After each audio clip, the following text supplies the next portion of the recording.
से राममय सब जग जानी करहु प्रणाम जरित पानी न्याय समस्त हृदय सीताराम महाप्रभु को दर्शन करी ए अथवा भक्तियुत प्रणाम ज्ञापन कर सुंदर कथा आज आपमनक ए अंचल तो सत्संग बा हरिकथामृत आपमनक स्थान रखिछथि ए होछि हम समस्त अवभाग्य जाके सत्संग समस्त को मिल न थाए ए सत्संग पाइबा पई स्वर्ग देवता माने मध्य इच्छा प्रकाश करिथांती कारण ए सत्संग केवल मर्त्य धाम ही मिल थाए भगवान जेतेबेले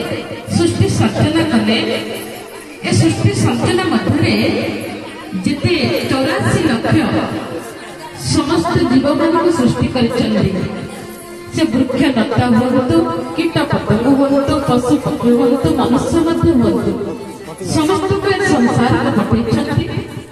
पठे श्रेष्ठ जीव रूपे ए मनुष्य को भगवान ए धराधाम को पठे ए मनुष्य से धराधाम को जाऊँ कि तर उपयुक्त सत् कर्म करी धराधाम फेरी आसब बापा मैंने माँ मैंने आमे माने केते थोड़ा पिता पतंग ठारो आरंभ करी आमे केते थोड़ा मध्य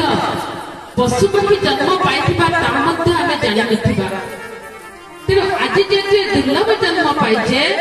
ए दुर्लभ जन्म रा सार्थकता उठे पे हेले आम प्रभुंकर सत्संग सहित प्रभुंकर नाम एकांत आवश्यक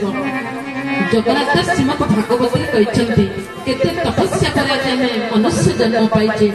अनेक जन्म तप पाले गोविंद मनुष्य जन्म नहीं पाले गोविंद गोविंद गोविंद गोविंद गोविंद बोल भक्त वैष्णव भगवान की अनेक जन्म तप फले मनुष्य जन्म महितले केते जन्म आमे नेला परे आज केते तपस्या कला परे आज आमे मनुष्य जन्म पाइछे जेहेतु मनुष्य जन्म पाइछे ए मनुष्य जन्म रो सार्थकता उठिया पई हेले हमको भगवान को सहित टिके भाव करबा पई पड़िबो से जगन्नाथ महाप्रभु हुंतु भगवान कृष्ण हुंतु भगवान रघुनाथ मध्य हुंतु जदि आमे भगवान को सहित टिके भाव न कले प्रीति न कले ताले ए मनुष्य जन्म पाई कि कोनोसी लाभ नै जगन्नाथ श्रीमद भागवत मध्ये कहते मनुष्य जन्म ए लाभ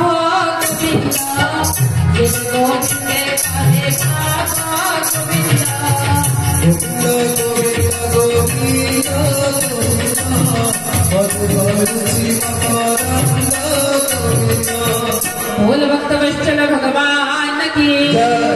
मनुष्य जन्म ए लाभ जेबे गोविंदे करे भाव प्रकृत में मनुष्य जन्म पाइचे लाभ उठाई हेले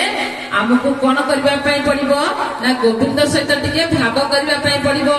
आदि से गोविंद सहित भाव न कले आम क्या सहित सामान जानती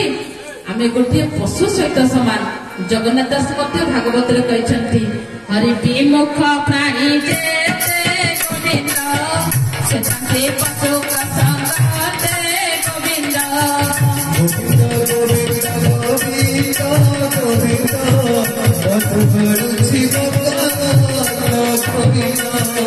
बोल सच्चिदानंद भगवान की हरि विमुख प्राणी जेते से पशु संगते जो माने भगवान को भल पाते